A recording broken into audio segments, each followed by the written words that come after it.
Assalamualaikum warahmatullahi wabarakatuh. Nama saya Nurul Aini dari kelas C, kelompok 8, Pendidikan Agama Islam. Akan menyampaikan satu materi yang berjudul Pengembangan Komponen Tujuan Kurikulum.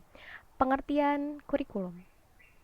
Secara umum, pengertian kurikulum adalah kumpulan rencana, tujuan, materi, pembelajaran, dan cara mengajar demi tercapainya tujuan akhir pembelajaran. Secara etimologis, kurikulum berasal dari bahasa Latin kurir yang berarti berlari. Jika ditinjau dari segi istilah, kurikulum dapat diartikan sebagai suatu jarak yang harus ditempuh peserta didik guna mendapatkan medali atau trofi. Kemudian hal tersebut diadaptasi ke dalam dunia pendidikan yang mengartikan kurikulum sebagai beberapa mata pelajaran yang harus dipelajari atau ditempuh oleh peserta didik untuk mendapatkan ijazah, penghargaan, diploma, atau kesarjanaan. Lalu, apa tujuan kurikulum? Secara umum, tujuan kurikulum adalah untuk mendidik, membimbing peserta didik untuk bisa berkontribusi secara positif dalam bermasyarakat, berbangsa, dan bernegara. Pembahasan poin selanjutnya, yaitu hierarki tujuan pendidikan kurikulum. Menurut Kamus Besar Bahasa Indonesia, hierarki adalah jenjang atau urutan. Peraturan Pemerintah Nomor 19 Tahun 2005 mengenai Standar Nasional Pendidikan Pasal 6 menyatakan kurikulum untuk jenis pendidikan umum, kejuruan, dan khusus pada jenjang pendidikan dan menengah terdiri atas 4 tujuan. Yang pertama, tujuan pendidikan nasional. Untuk membentuk manusia yang sehat jasmani dan rohani, memiliki pengetahuan dan keterampilan. Sehat jasmani merupakan kelompok dari pelajaran jasmani atau olahraga. Jika badan kita sehat, kita dapat melakukan segala aktivitas sehari-hari tanpa terkendala, insya Allah. Dalam kelompok rohani terdapat pelajaran agama dan akhlak mulia, bertujuan agar peserta didik menjadi manusia beriman dan bertakwa kepada Tuhannya, dan diharapkan bisa mengimplementasikan akhlak mulia dalam kehidupan sehari-harinya, seperti bersikap jujur, menghormati teman, menghargai pendapat orang lain, seperti itu. Tujuan selanjutnya yaitu tujuan institusional, yaitu tujuan pencapaian oleh setiap jenjang pendidikan. Satuan SD sederajat yaitu mencakup muatan bahasa, matematika, IPA, IPS, keterampilan, dan muatan lokal. Untuk SMP dan SMA sederajat, tujuan capaiannya sama. Yang pertama bahasa, matematika, IPA, IPS, keterampilan, teknologi informasi dan komunikasi, dan muatan lokal yang relevan. Tujuan selanjutnya yaitu tujuan kurikuler. Tujuan pencapaian berupa pengalaman-pengalaman belajar peserta didik sesuai mata pelajaran yang diikuti.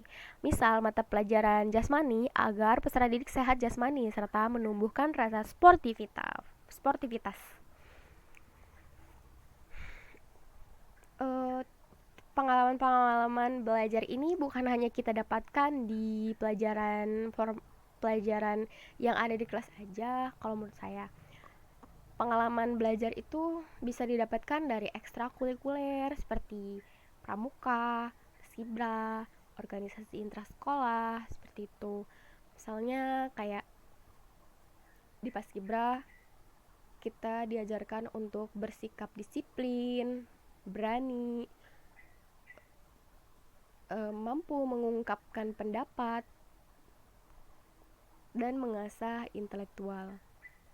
Di pramuka juga kita diajari kedisiplinan, keterampilan, seperti itu.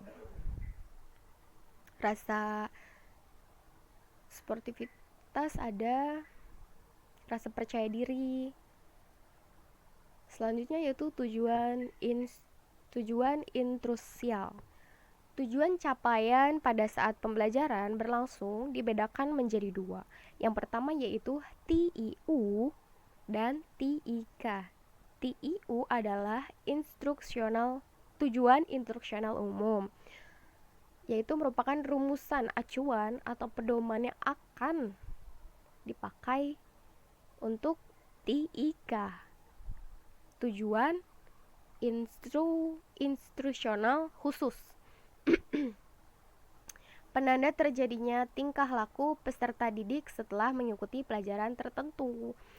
TIK adalah penanda, berarti adanya perubahan setelah peserta didik sebelum mengikuti pelajaran dan setelah mengikuti pelajaran, apakah ada perubahan atau tidak. Terjadinya tingkah laku.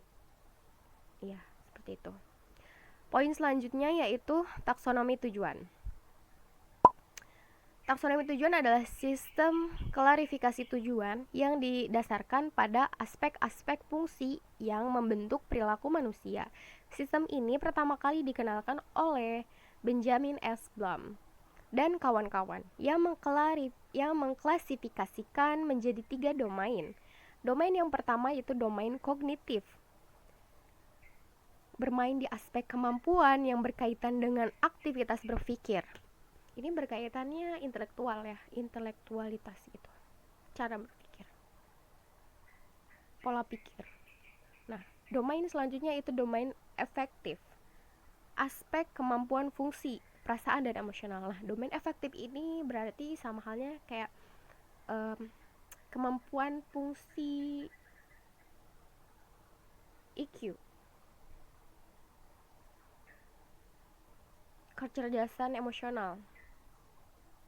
Domain yang ketiga adalah psikomotor, aspek kemampuan yang berkenaan dengan kontrol gerak tubuh, gerak refleks gitu, kayak menangkis, menendang, berjalan, gerak refleks gitu. Selanjutnya yaitu pengertian indikator pencapaian tujuan. Tentu banyak sekali pengertian indikator menurut para ahli, tapi saya hanya mengambil satu ya di antaranya. Pengertian indikator merupakan variabel yang dapat digunakan untuk mengevaluasi keadaan atau kemungkinan yang dilakukan pengukuran terhadap perubahan-perubahan yang terjadi dari waktu ke waktu. Singkatnya seperti ini. Pengertian indikator adalah penanda terjadinya suatu perubahan di dalam atau kejadian tertentu. Adapun beberapa fungsi indikator sebagai berikut. Yang pertama adalah sebagai alat petunjuk adanya perubahan dalam suatu kegiatan. Seperti yang saya bilang tadi, peserta didik dari sebelum ia melakukan kegiatan pembelajaran dan sesudah mengikuti kegiatan pembelajaran, itu diukur perubahannya gitu. Yang kedua adalah sebagai domain bagi pengguna dalam menyusun alat ukur, ya, sebagai pedoman dalam upaya mengembangkan suatu kegiatan sesuai dengan karakteristik, potensi, kebutuhan, lingkungan, dan pemikiran terhadap hasil kegiatan. Selanjutnya yaitu langkah-langkah merumuskan indikator. Yang pertama yaitu menganalisis tingkat kompetensi yang digunakan, memahami kata kerja operasional dalam taksonomi Bloom, menetapkan kompetensi dasar menjadi indikator, menetapkan kata kerja dari kompetensi dasar sesuai dengan taksonomi Bloom. Yang kedua adalah menganalisis indikator berdasarkan tingkat UKRK atau urgency, kontinuitas, relevansi, dan keterpakaian. Ada beberapa kategori indikator. Yang pertama, indikator kunci, yaitu sangat memenuhi kriteria, indikator yang sangat memenuhi kriteria. Indikator pendukung atau prasyarat, yaitu membantu indikator kunci.